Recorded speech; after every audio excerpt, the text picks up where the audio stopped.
So, a rich, privileged brat uses a ghost gun to execute a CEO who came from humble beginnings, and the left cheers for the rich brat? Make it make sense. The show starts now.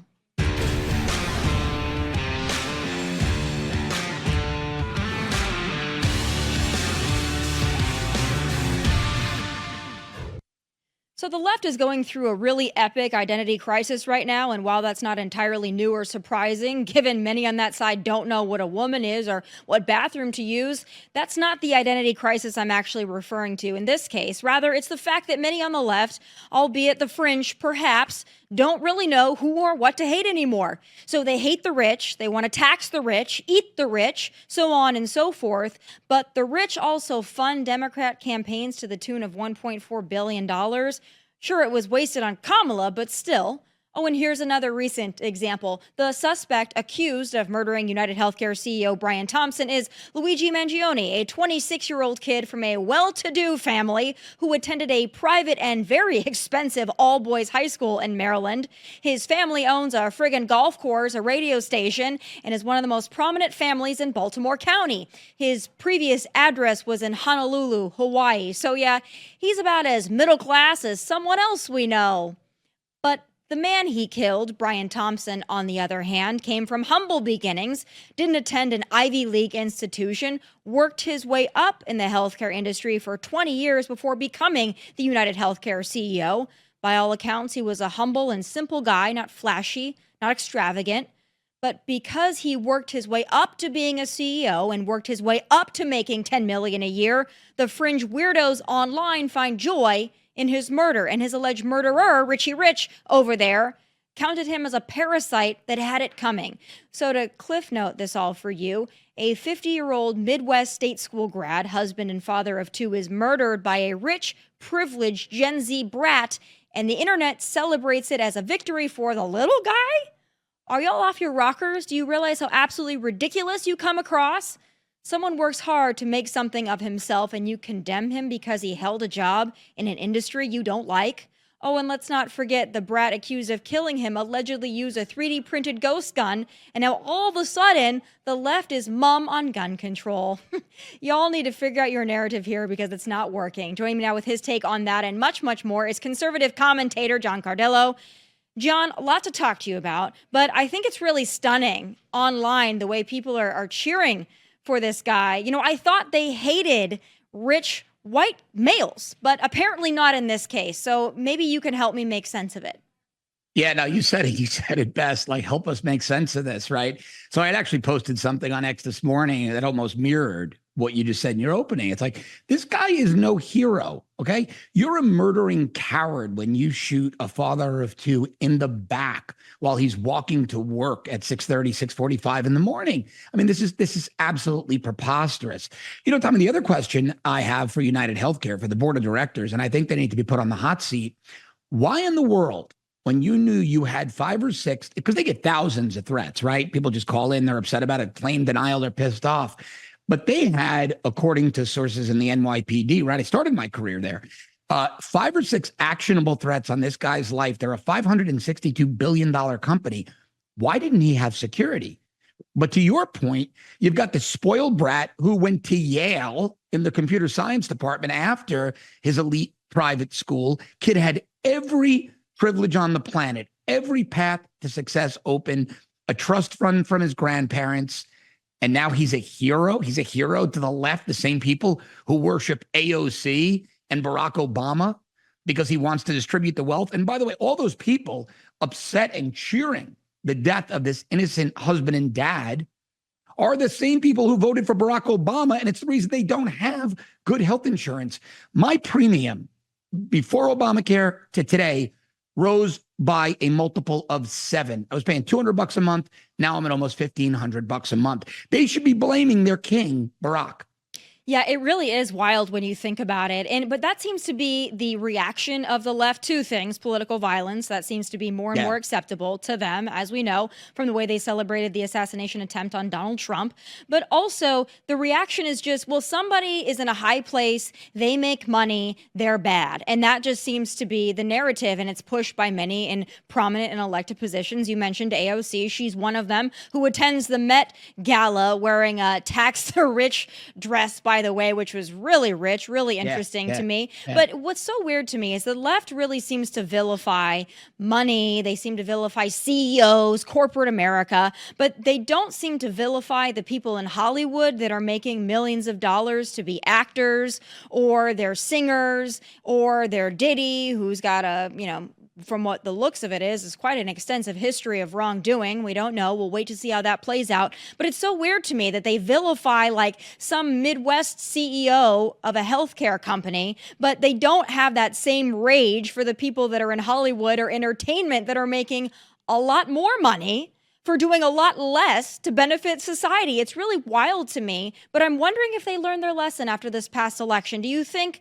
that maybe they're coming to grips with the fact that they have this dissonance, this cognitive dissonance, and who they hate, why they hate them, and really the narrative around their disdain for certain folks over others? Yeah, look, I think they know that the tide has certainly changed. I mean, you can just see it. I live here in South Florida, and you can't go into a restaurant now. I live in Broward County, right? Really blue Broward County, right in the city of Fort Lauderdale. And when I go out to my local spots, you're seeing MAGA hats. You weren't seeing those a year ago. People, they weren't afraid, but they just didn't want the arguments, et cetera. But you could tell the tide is turning, and now the right is winning, and we're winning the culture war. So you make a really good point about these politicians and celebrities. One of the most vile, albeit abstract, right, put that in air quote, statements was from Elizabeth Warren. And I'll paraphrase, but she basically said, well, violence isn't the answer, but I kind of get it. I mean, Jesus Christ, are you nuts? Like, you're sitting here justifying, even abstractly, the death of this man because of the industry in which he worked. CEOs bounce around all the time in similar industries. It's plausible this guy, had he lived, may have become the CEO of a financial services firm that touched other aspects of the insurance industry. So their logic is preposterous. But one of the things I want to point out, and something that's not getting any press, we now have very credible allegations. Allegations, we don't know if they're true, against Jay-Z, Beyonce, potentially Jennifer Lopez, as they all pertain to Sean Combs' Diddy. They're allegations. Nothing's been proven. Nobody's been arrested. No charges have been filed.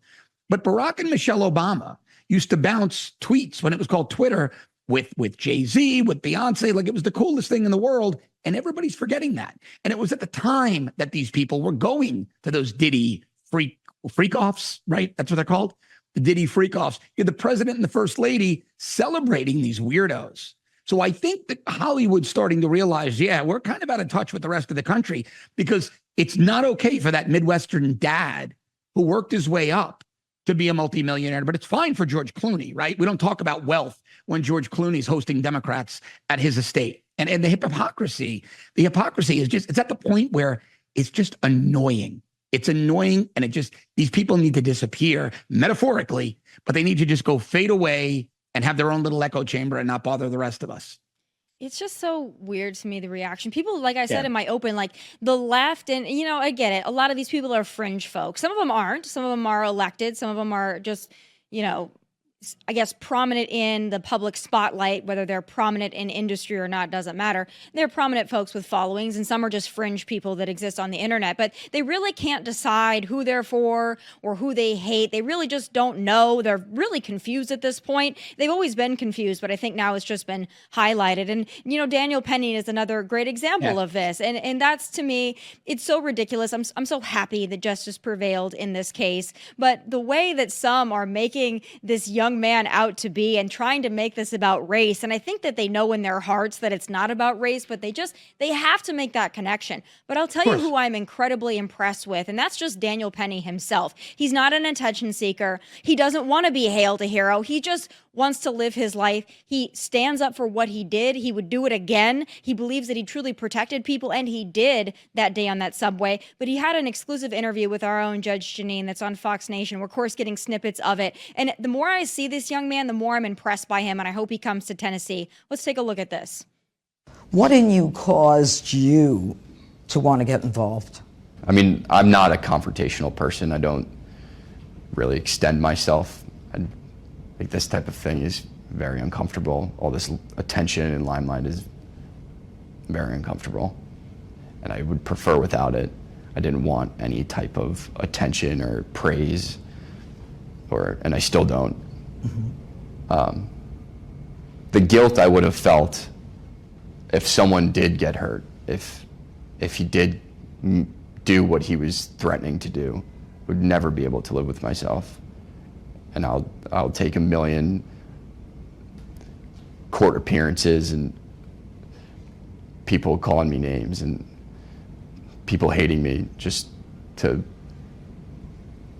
keep one of those people from getting hurt or killed. I'm just so impressed with the way that he presents himself. He just seems like such a genuine young man. What I believe true masculinity really is embodied in Daniel Penny. It's not macho. It's not in your face. It's not attention seeking as much as people like the Dana Whites and the Joe Rogans and all of that. That's not masculinity to me. Masculinity to me is Daniel Penny. And I'm wondering what you think is next for Daniel Penny. And if you think he's safe staying in New York. I don't think he is. Maybe he goes to Florida. Maybe he goes to Texas. Maybe he goes to Tennessee. I don't think it's a good idea for him to stay there. No, he needs to come here to Florida. You know, it's I'm so glad you played that clip because I was having breakfast with one of my closest friends. He's a retired DEA agent. He was a very senior guy in DEA. And we watched that same clip with Janine. And both of us were sitting at a diner this morning, turned to each other. We said, man, is this guy impressive? And it's funny you said what you said because my buddy said, you know, he should become the face of masculinity, not loudmouths like Andrew Tate. You know, this guy is a quiet professional, right? I mean, he did men proud. He did the United States Marine Corps proud. But can I tell you, I'm going to say something. It's counterintuitive. And, you know, I was with the NYPD. I love the institution. I was very proud to work there. And I'm embarrassed by how the detectives treated him. They knew he was the hero. They did their job. They were good investigators. They played him perfectly. One of the detectives was a Marine as well. What they should have done, and I'm probably going to get flamed by half the cops and patted on the back by the other half, I think maybe by 80% of them. The way law enforcement has gone woke, Tommy, it disgusted me. When I watched the clips of that interview, what those cops should have done when they were forced to arrest him by Alvin Bragg and the radically far left New York City administration was very quietly said to him with no cameras around, ask for your lawyer, don't say a word to us. But instead, they played him. They played the hero, and they knew that a white guy who was a former Marine who stopped a crime was never going to get a fair shot in New York City. In my opinion, it never should have even gotten to this. Those detectives should have helped him. And like I said, I'm waiting for the incoming texts that I'll be getting hit with after the show. I think more are going to be positive than negative, but they knew they had a good guy there. They knew they had a good guy, and he should never have been put through what he was put through. Do you think that those same detectives and the NYPD, do you think that they're also just fearful that they knew in their hearts that this man was innocent and they would have done the same thing? But do you think for them existing in New York under Alvin Bragg, under Hochul, you know, in that state and in that environment, do you think that they were afraid of what the backlash would have been if they wouldn't have proceeded with this? Do you think that they would have been fearing for their life, that they would be the subject of the next BLM tirade? Do you think that that played a part? No, I really don't, because, you know, you have an absolute right to counsel, right? That's the second part of Miranda. You read your Miranda rights. You have a right to remain silent or a right to counsel. But the minute you say, I want a lawyer, all questioning has to stop until your lawyer arrives. And they're not allowed to talk to you. They have to leave the room if you ask. And unless you're a threat to yourself or others, which he clearly wasn't. His demeanor was very calm and he was engaging. He was friendly. He wasn't posing a threat. So at that point, you stop the interview, and had an attorney gotten there, and Penny reiterated over and over again, I was in fear of my life. I was in fear of the lives of others. It would have been much more difficult for Alvin Bragg's office to charge. And did you see the left-wing, filthy, disgusting, unkempt slob that the Manhattan DA's office sent to court to prosecute this guy? She looked like she was coming. There are people in homeless shelters who are more well-groomed than this woman. I mean, she just had that same affected look that all the leftists have. They all look like crazy people. And you know she was in there on a mission to bury this poor guy. And so I think the justice system failed miserably here, starting with the NYPD. Yeah. Well, and it's just weird how all these leftists, they tend to look similar, similar degrees It's weird. of insanity. I Yeah. don't know if they're raging against just the concept of basic hygiene, beauty. I don't know Yeah, if that's what they're they're raging against soap and against. water. Yeah, and I don't know. I mean, she probably smells fine, but she doesn't look it. And these leftists, maybe that's why they still wear the masks. They don't like the smell of themselves. Who knows? Maybe they don't like to see themselves. I don't know what it is. They call it COVID face, and that's why people wear the mask. Yeah. I don't know. I that's for them to decide, not me. I quite frankly don't really mind it when some of the liberals wear a mask. Harder to hear them, harder to see them. I'm okay. Speaking of that, though, I want to turn to our own side because, you and I have had many discussions over the last year and a half, and you've been very critical of now President-elect Donald Trump. And you and I shared, some similar arguments. So obviously, both of us still very big fans of Governor Ron DeSantis.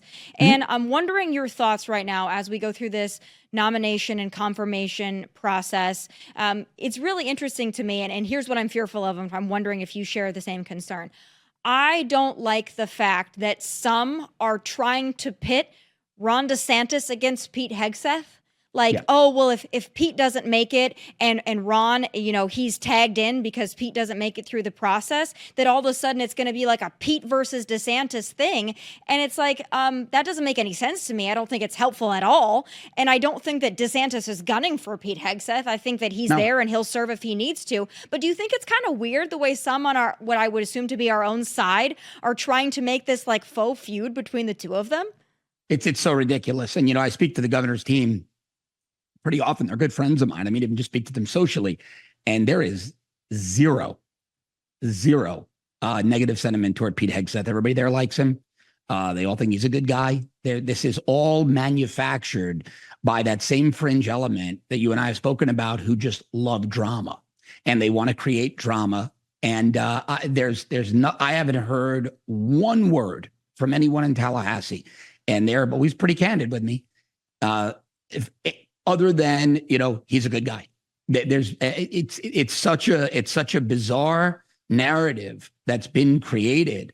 And I think they've been doing that. They've been trying to pit DeSantis and Trump against each other since the primary. Both of those men have moved on, right? They have a cordial relationship. Ron is incredibly supportive of President Trump. I backed DeSantis in the primary. When the primary was over, I was all in for Trump again. And so DeSantis and Trump have a good working relationship. They're political allies, but there's a bunch of weirdos out there that are trying to pit these guys against each other. And all it's doing is fragmenting and weakening our side.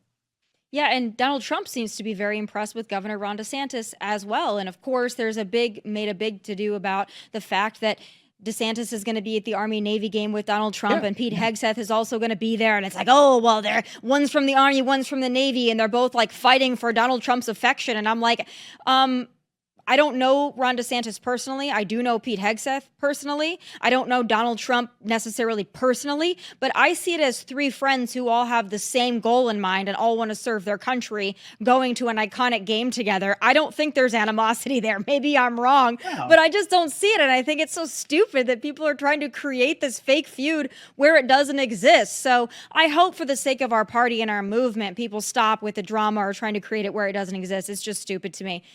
Speaking of our own side as well, I'm wondering what you're thinking of the nomination confirmation process. Is there anybody that Donald Trump has picked thus far that you are confused, concerned about, have questions about, think maybe is in danger or jeopardy of not making it?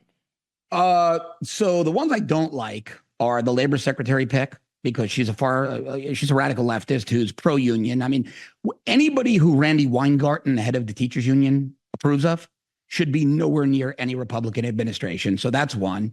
Kristi Noem, I don't have anything against her personally, but the state of South Dakota is very small. She has no law enforcement experience whatsoever. The Department of Homeland Security has a vast mission. State of South Dakota has 13,000 employees in total. They only have 187 state troopers. She has zero experience running any law enforcement entity. The U.S. Coast Guard falls under Homeland Security, and the agency has 240,000 employees. So I really think she was the wrong pick. And lastly, the Surgeon General. I mean, the more we hear about her, the more she was just a rabid branch Covidian. And now we're finding out that she's also supportive of gender dysphoria in children, and that you should love them and not try to tell the little boy that he's not a little girl. And so I think those three picks are the ones that I would like to see Trump reconsider, or they step down on their own. Yeah, I was confused about the Kristi Noem one as well. I'm not personally a fan. I trust Donald Trump's judgment. I hope that Tom Homan does the bulk of the work.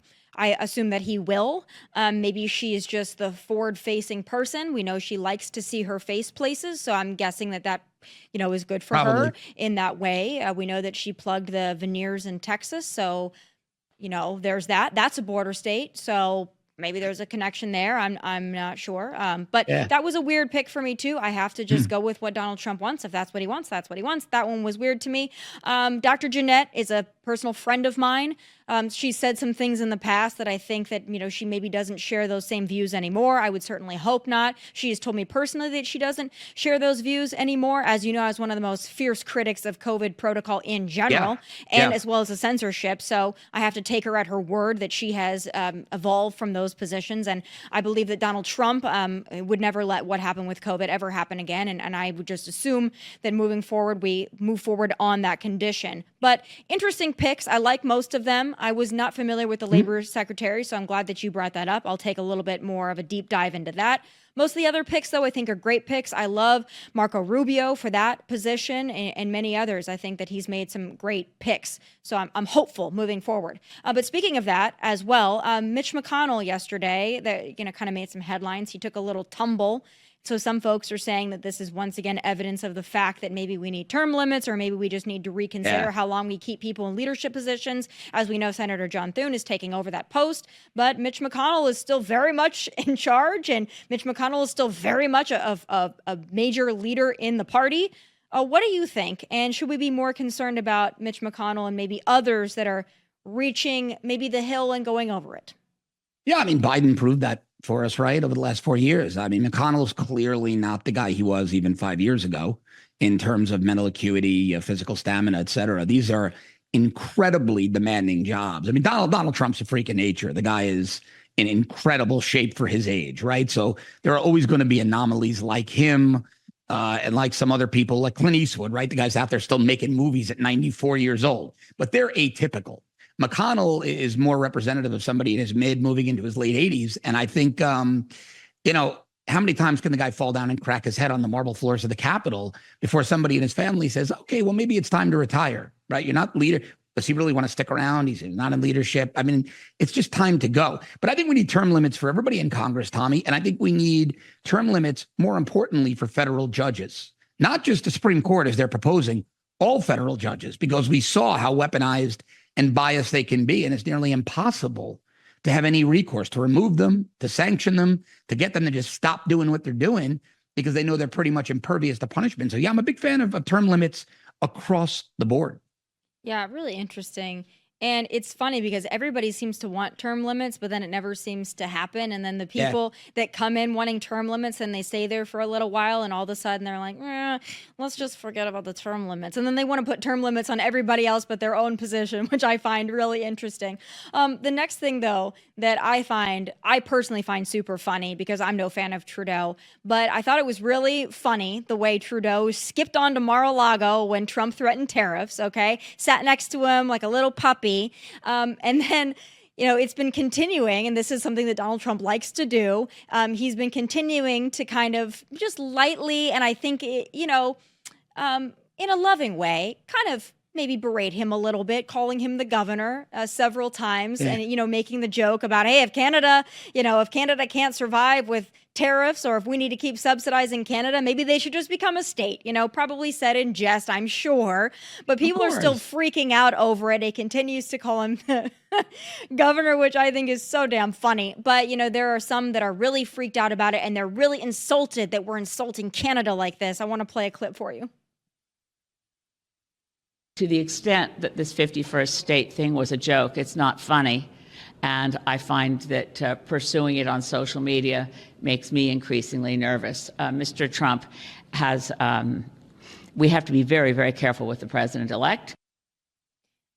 They're very, very nervous. In Canada, they're very nervous about Mr. Trump and what Trump's going to do. I think it's funny. I think it's hilarious when Donald Trump says, hey, listen, you're not going to walk all over us. And if I need to call you the governor of Canada instead of the prime minister, and if I need to say the little rocket man or whatever I need to do, I'm going to do it because it's Donald Trump. And I think it's effective. It's proven to be effective. But do you think that the Canadians have a right to have their panties in a twist?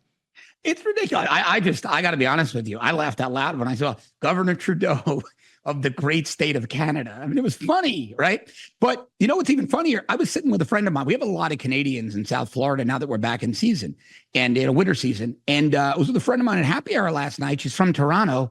She thought it was the funniest thing she ever heard. She can't stand Trudeau. And she said, I wish we'd become the 51st state. I wouldn't have to go back and forth for the residency requirements because she owns a condo down here on the ocean. She said, and believe it or not, a lot of Canadians feel the same way. They hate Trudeau. They're done with him. They feel he's destroyed the country, especially the ones who have businesses and own real estate. And so I think you've got a small group of elites that are, sitting there crying crocodile tears, but most people thought it was funny because it was. Yeah. Oh, it's so rude to refer to him that way. It's like, listen, I mean, spare me. Please spare me your faux outrage at this point. I hope Canada has learned its lesson, and I hope that they realize that they're not going to take advantage of the U.S. anymore. I'm glad that they're starting to impose some immigration restrictions on their end. They realize that just opening their borders has been ridiculous, and people are finally starting to see the light on that. We're not yet. Biden is still doubling down. That's the last thing I want to play for you. There's a lot of governors, mayors out there that are vowing to fight the deportations. They want to keep the criminal aliens there to rape and murder American citizens, and they're going to fight to the death for the illegals. Not surprising. But even after the American people support mass deportation, and a lot of people voted on the premise of border enforcement and mass deportation, the left is still doubling down. Let's take a look at this. But Congress has a choice. Instead of going down that path, we can instead crack down on exploitation, strengthen millions of families, and build American prosperity by providing undocumented immigrants a way to fix their papers. The choice is clear. What do they mean, fix their papers? I don't know what he means. Does it mean just like cross out illegal and put legal? Like, are we going to cross out a couple letters? I don't know what you mean by fix your papers. Fix the papers. I mean, look, one thing I am very bullish on is one person is Tom Homan. I'm a huge fan of Tom. I think he's a cop. He's a street cop. He understands the problem. He gets it. But remember what we said a little bit earlier in the segment about all the leftists having the same look and the same affect? That guy that you just played. You and I could probably be given silent video of these people, write what we think they're saying, and it'd probably be like 97% of what they said. They're so predictable. They don't even believe their own nonsense. They're advocating for these things because they think they're supposed to advocate for them because somebody's paying them. But at the end of the day, there is no one, I've said this plenty of times on air and I've written it, there is no one in history more racist than the modern white leftist because they think they're so far superior to everyone. They're going to fix every problem. Meanwhile, if any of these illegals came within 2,500 yards of their home, they'd be the first ones calling 911. They are the most hypocritical people on the planet. Well, we know that because there was a viral video right ahead of the election of, kind of social media pranksters bringing groups of migrants to the doorsteps. And then they were so supportive of it. And they're like, oh, look, we've got a ton of people here ready to move in. They're like, no, we have kids. Like, no. Like, actually, we can't take anybody. Not us. So, I mean, point proven, really. It really doesn't matter what they say. All these mayors and these governors that are like, Tom Homan's going to have to go through me first. I know Tom Homan. You know Tom Homan. Tom Homan's not going to have any problem going through you guys. Like, not at all. He really does not care. He's not doing this job because he wants to ascend to a higher position. In fact, he didn't want a higher position. He just wants to do the job, and nothing is going to get in his way. If he's going to do this and he's going to basically come out of retirement to do it, he's going to do it right, and he really does not care about the crocodile tears. That is something I'm so excited to see. But John, I always appreciate you being on my show, and I always appreciate you being so honest. I know the internet sometimes rips you up, as they do me, over it. But now is the time for the Republican Party to just celebrate our collective victory, stop with the infighting, and just go to fighting the good fight. And we've got many, many ahead of us, because 2028 is not going to be a cakewalk. It's not going to be Joe. It's not going to be Kamala. It's going to be somebody better, because it'd be really hard to get worse. So we've got a lot of work to do even then. Thanks so much for taking the time. Merry Christmas. Happy holidays to you and your family.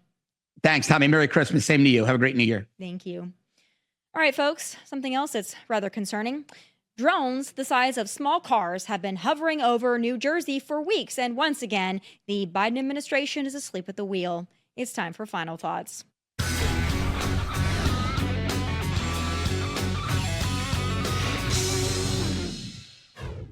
So large drones, some reportedly the size of small cars, have been hovering over New Jersey and now even parts of New York for several weeks now, and residents are getting pretty pissed off about it. Or I guess more specifically, pissed off by the lack of urgency, accountability, or give a damn they've been getting from the government.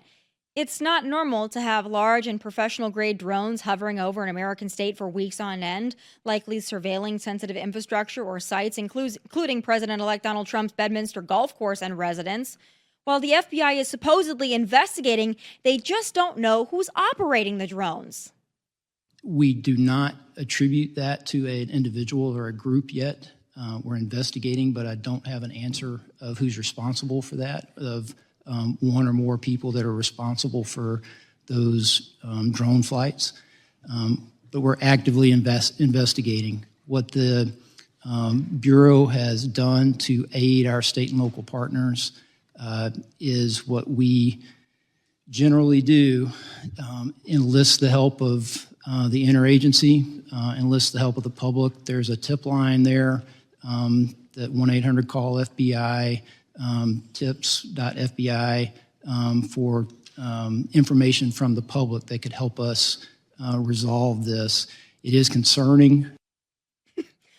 Drones are flying over an American state, and they want you to call a tip line if you have any information. All right. Well, New Jersey Democrat Governor Phil Murphy is also on the case, though he doesn't also know the source or the origin of these SUV-sized drones.